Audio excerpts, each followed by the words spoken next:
देखिए, वैसे तो हर एक्टर की यही कोशिश होती है, यही चाहत होती है कि वो जो भी काम करे, उनका जो भी किरदार है, वो ऑडियंस को पसंद बहुत आए, और दूसरा उनसे प्यार करे और रिलेट भी करे, कहीं ना कहीं सिंपथाइज भी करे। लेकिन आज पंजाब केसरी नवोदय टाइम्स में हमारे साथ जो कलाकार हैं, जो एक्टर हैं, वो थोड़े से अलहदा हैं, उनकी सोच थोड़ी सी डिफरेंट है। वो ये मानते हैं कि भाई जरूरी नहीं है कि वो जो काम करे दर्शकों को उस कैरेक्टर से प्यार हो जाए। मैं बात कर रही हूँ दिल्ली क्राइम सीजन 2 के देवेंद्र, यानी कि आकाश दहिया की, जिनसे ढेर सारी बातें हम करेंगे, उनके करियर चॉइसेस, कैरेक्टर चॉइसेस के बारे में। लेकिन सबसे पहले आकाश, बहुत बहुत स्वागत है आपका हमारे प्लेटफॉर्म पे।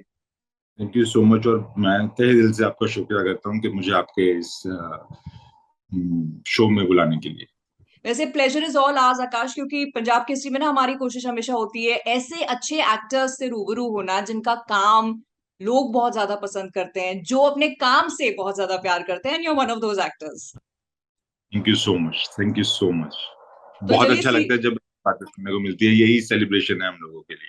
Correct, I agree. As an actor, वो वैलिडेशन जो आपको ऑडियंस से मिलती है, वो टीआरपी से कहीं ज्यादा ऊपर होती होगी, नहीं? जी बिल्कुल बिल्कुल। ठीक है, तो चलिए पहले सीजन 2 की बात कर लेते हैं। अभी फ्रेश आया है, बहुत अगेन सीजन 1 की तरह प्यार मिल रहा है। सो कैसी फीलिंग है? किस तरह के कुछ कमेंट्स आ रहे हैं या लोगों की तारीफें आ रही हैं? कुछ ऐसा हो रहा है?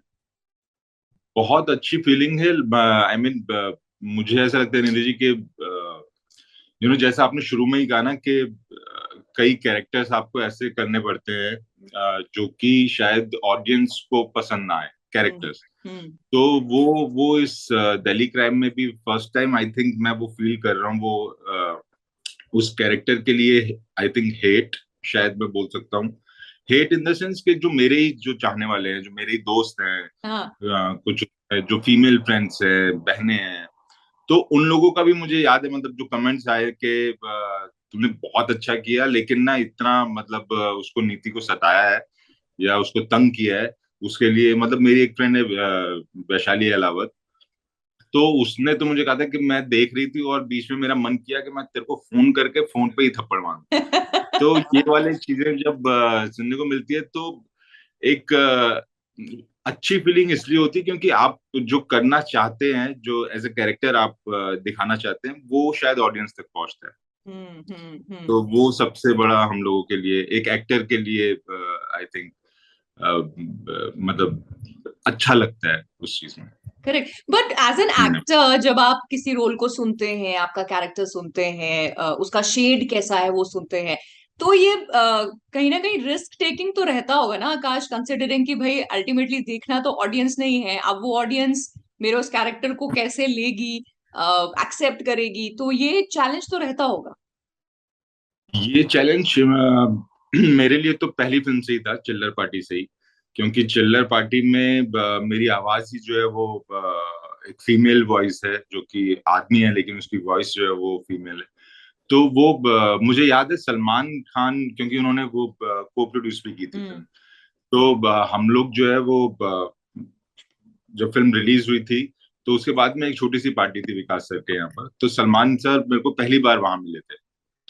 और उन्होंने सबसे पहले तो काफी मेरे साथ में, जिसे कहते हैं ना, छेड़खानी की कि अपनी आवाज सुना, अपनी आवाज सुना, असली आवाज सुना। हाँ। और वो बहुत हंसते थे जब मैं बोलता था कि मैं क्या बोलूं। उन्होंने एक चीज बड़ी अच्छी बोली थी कि ये जो पहली फिल्म में एक लड़का इस तरीके का कैरेक्टर निभा रहा है, वो ये बड़ा चैलेंजिंग एक है किसी भी एक्टर के लिए। तो मुझे उस वक्त पे वो चीज समझ में नहीं आई थी, लेकिन क्योंकि मैं थिएटर से जुड़ा रहा हूँ और हम्म। थिएटर में हम लोगों को हर तरीके के किरदार करने को मिलते थे।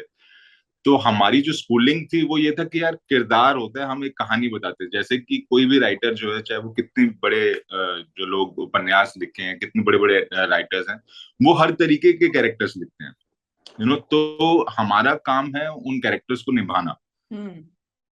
तो हम इतनी दिक्कत नहीं आती, बट बड़ा अच्छा लगता है जब उस कैरेक्टर को सही से निभा पाओ। और डायरेक्टर्स जो होते हैं ना, वो बहुत मायने रखते हैं इस चीज में, क्योंकि सबसे पहले चीज जो नरेशन जो होती है, वो डायरेक्टर अपने, वो किस तरीके से इन किरदारों को देखते हैं। हम्म। तो आई थिंक वो जब डायरेक्टर हमें बताते हैं, वो नरेट करते हैं, तो वो पहला काम तो आप सेटिस्फाई तभी हो जाते हो, क्योंकि आप किसी के थ्रू आप किसी की कहानी जो है वो उसका किरदार बनने जा रहे हैं, करेक्ट। तो बट आप पहले से ही। जी जी जी, बट प्लेइंग देवेंद्र कितना टफ रहा, क्योंकि अगर वैसे देखें, कैरेक्टर स्केच देखें, तो देवेंद्र जो है किसी क्विंटेसेंशियल इंडियन हस्बैंड की तरह है, जो अपना काम जरूरी समझता है लेकिन वाइफ को उतना या उसके काम को समझ नहीं पाता। तो अगर फौरी तौर पे देखें तो लगता है आसपास हमारे ऐसे तो बड़े सारे लोग हैं, बड़े सारे एग्जाम्पल्स हैं। बट अगर आज की जो यंग जनरेशन है उनकी सोच के हिसाब से देखें तो वो थोड़ा पैल्पेटेबल नहीं लगता कि नहीं यार ऐसे कैसे, अब तो सब इक्वालिटी की बात कर रहे हैं। सो वो कैरेक्टर में ढलना, उसको प्ले करना, एक तो वो आपके लिए कैसा रहा, एंड दूसरी बात ये कि जब आप ऑफ कोर्स घर में बताया होगा कि ऐसा मैं रोल प्ले कर रहा हूँ, तो रिएक्शंस क्या थे? तो मैं ये बहुत अच्छा आपने सवाल पूछा है। इनसे जुड़े काफी दिलचस्प आंसर है मेरे पास में। पहला तो ये कि यू नो मैं काफी बार इस चीज का मैंने ये देखने के बाद ना, ये जब रिलीज हुआ था तो सबसे पहले मेरी बात हुई थी मेरी मम्मी से, अच्छा। है ना। तो उनको जब उनसे मैंने पूछा ये कि यार आपको कैसा लगा, तो वो जो जैसे एक हर माँ जो है अपने बच्चे के लिए बोलती है ना कि बहुत अच्छा लग रहा था, सही अच्छी एक्टिंग कर रहा था, कभी कभी जैसे घर पे गुस्सा हो जाता है वैसे ही तो उसमें भी गुस्सा कर रहा था। एंड देन मैंने पूछा कि रिलेशनशिप के बारे में कैसा लगा आपको, वो जो किरदार थे नीति और देवेंद्र, उनकी उनकी कहानी में आपको क्या समझ में आया। तो उन्होंने पहले बोला कि ठीक था, तू छुट्टी लेके आया था, देवेंद्र छुट्टी लेके आया था और नीति को समझना चाहिए था, यू नो, कि मतलब उसकी गलती भी थी, इस टाइप से उन्होंने बोला। एंड देन हमने इधर उधर की बातें करके रख दिया। उसके 2-3 घंटे बाद नहीं जी, उनका मेरे पास मेरी मम्मी का वापस से फोन आया अच्छा। और उन्होंने कहा मैं तब से जो है ना मेरे अंदर चल रहा था कि मैंने शायद गलत बोल दिया, कि गलती जो है वो उसकी नहीं थी, गलती तो तुम्हारी थी, हाँ। कि वो जो है वो एक केस में इन्वॉल्व थी और तुम बेशक से छुट्टी लेके आए थे जो भी था, बट वो भी काम में अपने व्यस्त थी और उसको उस वक्त पे तुमको टाइम देना बहुत जरूरी नहीं था। तो उससे मुझे ये रियलाइज हुआ कि अगर आप शो में भी देखेंगे कि जब लास्ट सीन, अगर आपने पता नहीं शायद शो अभी जी तक देखिए देख पाए देखिए हैं। देखिए, पूरी बिंज वॉच की है सीरीज मैंने। अच्छा, तो वो जो लास्ट सीन था उसके अंदर जब नीति आती है हाँ। तो नीति माँ को सबसे पहले बोलती है कि नमस्ते मम्मी जी, करेक्ट। और माँ ने कोई रिएक्ट नहीं किया रिएक्ट उस। नहीं किया, हाँ। तो मुझे जो रियलाइज हुआ वो यही चीज हुई कि यार हमारे समाज में सिर्फ एक बड़ी जल्दी हम एक निष्कर्ष पे आ जाते हैं कि एक हस्बैंड और वाइफ की लड़ाई जब हो रही होती है तो या तो आप हस्बैंड की साइड होते हैं जो हस्बैंड वाले हैं, और वाइफ की साइड वाले वाइफ की साइड होते हैं, लेकिन कभी उस चीज को समझने की कोशिश नहीं करते कि इनका इनका रिश्ता क्यों बिगड़ रहा है, और वो और ज्यादा बिगाड़ने की मतलब कोशिश तो नहीं कहूंगा, बट वो उनके उन चीजों से, उनके इंटरफेरेंस से वो रिश्ते और भी ज्यादा खराब हो जाते हैं। हम्म। आपस में बात कम हो जाती है लेकिन उन चीजों में।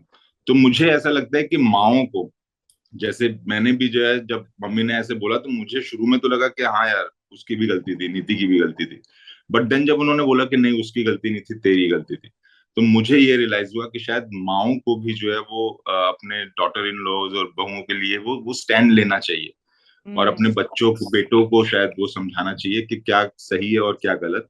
जो पहले से जो चलता आ रहा है, जो माइंडसेट चलता आ रहा है कि जो वाइफ होती है वो घर भी संभालेगी और काम को भी संभालेगी, तो मुझे लगता है वो सारी चीजों को, जैसे अभी बदलाव जो आपने कहा कि बदलाव चल रहा है, उस बदलाव में इन लोगों का, पेरेंट्स का शामिल होना, उनको समझाना वो बहुत जरूरी है, ना कि सिर्फ अपने बेटों की साइड लेना, करेक्ट। You know. बट जैसे आपने ये कैरेक्टर प्ले किया, चिल्लर पार्टी की बात की, जहाँ शुरुआत ही आपने की वेर आपकी वॉइस ना होके आप जो आपका कैरेक्टर है उसकी लड़कियों वाली आवाज है।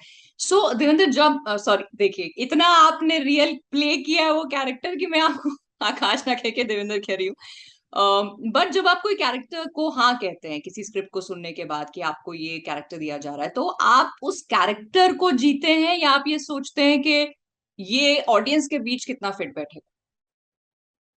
मेरी कोशिश रहती है कि क्योंकि हम लोगों का डिस्कशन वगैरह होता है डायरेक्टर का, और वो क्योंकि उनके दिमाग से वो निकली हुई, एक राइटर के दिमाग से निकली हुई वो चीजें, तो मेरी कोशिश रहती है कि मैं उस कैरेक्टर को ज्यादा ध्यान में रखूं, ना कि अपने आपके अपना तो 100% वो आता है, जैसे मैंने बात किया कि मैं घर पे भी जो मना किया कि घर पे भी तू वैसे ही गुस्सा करता है जैसे हाँ तू वहां कर हाँ। रहा, है ना। तो वो चीज आपका तो वो आएगा ही आएगा, बट वो कैरेक्टर जो है वो जो कर रहा है वो एक अलग चीज है।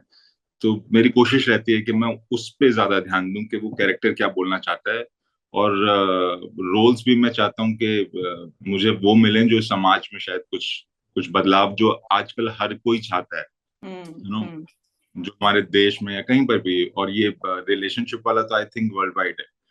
ये जो रिश्ते जो टूटते और बिगड़ते हैं वो तो हर जगह आजकल आप अगर यंगस्टर्स को भी देखेंगे तो आपको बहुत सुनने को मिलेगा कि वो लोग कहते हैं कि हम तो शादी नहीं करना चाहते हैं, करेक्ट। हमें शादी नहीं, हम्म। तो वो शादी नहीं करनी है, उसके रीजंस क्या है वो हम सबको पता है, लेकिन उसको ठीक करना जो है वो शायद समाज के साथ में रह के उनको भी समझना चाहिए और चीज होनी चाहिए। करेक्ट। अच्छा, ये आपकी जो एक्टिंग की शुरुआत या जर्नी की शुरुआत, उसमें आपने ऑफ कोर्स जैसे थिएटर किया है और कास्टिंग एसोसिएट भी है, तो एक एक क्वेश्चन है जो मैं जब मैं आपके बारे में पढ़ रही थी तो मैंने सोचा कि जब you are a casting associate, तो ऐसा कभी नहीं होता कि किसी चीज की कास्टिंग करनी है तो आप बोले यार ये रोल मैं कर लेता हूँ? मैं अब फिलहाल तो कास्टिंग में काफी सालों से नहीं कर रहा हूँ, बट मैं और मुकेश भाई, मुकेश हावड़ा, हम लोग शुरू में पार्टनर्स रहे हैं जी। कास्टिंग में। Highway was my last film. और तो उससे पहले 100% वो रहा वो चीजें, बट वो एक कमल हसन साहब का एक डायलॉग था एक फिल्म में जिसमें वो कहते हैं कि अगर कोई चांद को चाहे, मतलब छूने की ख्वाहिश करे, तो उसको चांद नहीं मिल जाता। तो वैसे ही हम लोग बेशक से कितने एक्टर्स आते हैं यहाँ पर, बहुत सारे लोग आते हैं ये सोच के कि हम करना चाहते हैं। वैसे ही कास्टिंग में भी मेरा भी बड़ा मन हुआ कि यार मैं ये करना चाहता हूँ। मेरा एक कैरेक्टर जो था वो था डी डे में जो मैंने किया था असलम का कैरेक्टर, वो मैं बिल्कुल दिल से करना चाहता था।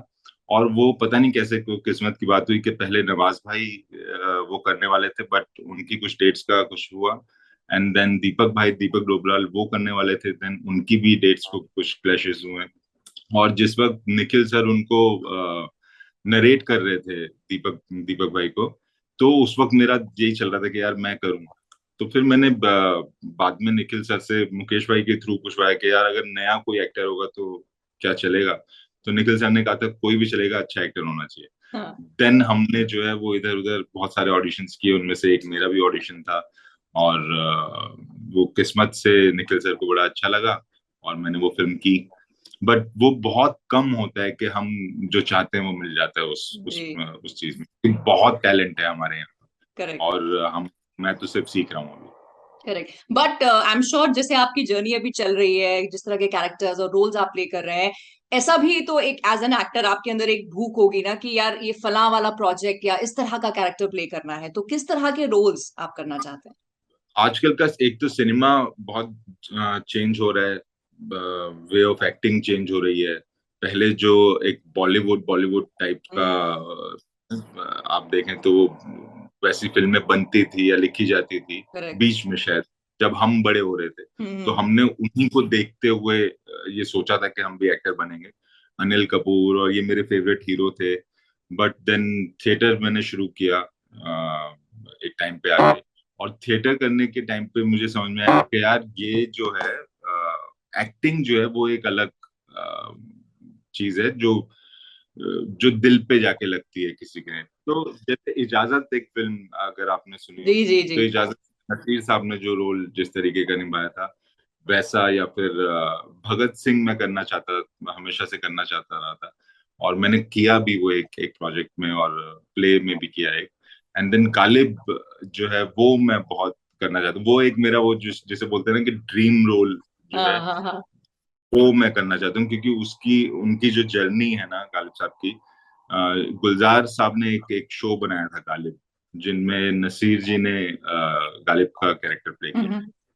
तो जब मैंने वो देखा था तो उस वक्त, अब तो ये सीरीज आ गई, उस वक्त पे यूट्यूब पे वो एपिसोड वाइज एपिसोड्स, थे। हाँ हाँ। हाँ, तो मुझे याद है दिवाली के दिन था और मैं शाम को मैंने गलती से एक छोटा सा उसका क्लिप देख लिया था। उसके बाद मैंने वो सारे एपिसोड देखे थे और रात भर मैं देखता रहा था उसको। तो तब से मेरे को लगा था कि ये कैरेक्टर जो है ये एक बहुत ही डिफरेंट कैरेक्टर है, जो जिसकी जर्नी बहुत अलग है। हम्म। तो जवानी चलिए, से आई लेकर होप बूढ़े। आपकी जर्नी में आकाश डेफिनेटली ये जो आपके ड्रीम रोल्स हैं वो आपको मिलते रहे। बट अभी नेक्स्ट कहाँ पर आपको देख पाएंगे? अभी नेक्स्ट बिंदिया करके एक शो है जो कि राज अमित कुमार उनके डायरेक्टर हैं, जो मेरे, अब तो मैं कहूंगा कि मेरे काफी, मतलब मेरे लिए तो वो फेवरेट है। उन्होंने, मतलब वो शो मेरे लिए बहुत ही अलग तरीके का रहा। उसका शूटिंग प्रोसेस और एज एन एक्टर जो मुझे सबसे ज्यादा संतुष्टि मिली वो शायद वो शो करके मिली है। तो वो आने वाला है, वो कंप्लीट हो चुका है। उसके बाद में धनबाद एक वेब सीरीज है, और रफू चक्कर एक वेब सीरीज है जो आने वाली है, ओके ओके, सो जिनकी विशिंग शूटिंग यू, जस्ट अभी। जी आपको और बहुत सारा काम मिले। आकाश, जैसे मैंने कहा कि अच्छे एक्टर्स को देखना ऑडियंस को भी बहुत ज्यादा पसंद है, चाहे वो किसी प्लेटफॉर्म पे भी देखें। So wishing you all the luck आपके सारे आने वाले प्रोजेक्ट्स के लिए, एंड ऑफ कोर्स आपके ड्रीम रोल के लिए भी, कि वो भी आपको इंशाल्लाह मिले। And thank you so much इस इंटरव्यू के लिए। Thank you so much Nidhi, thank you so much for having me.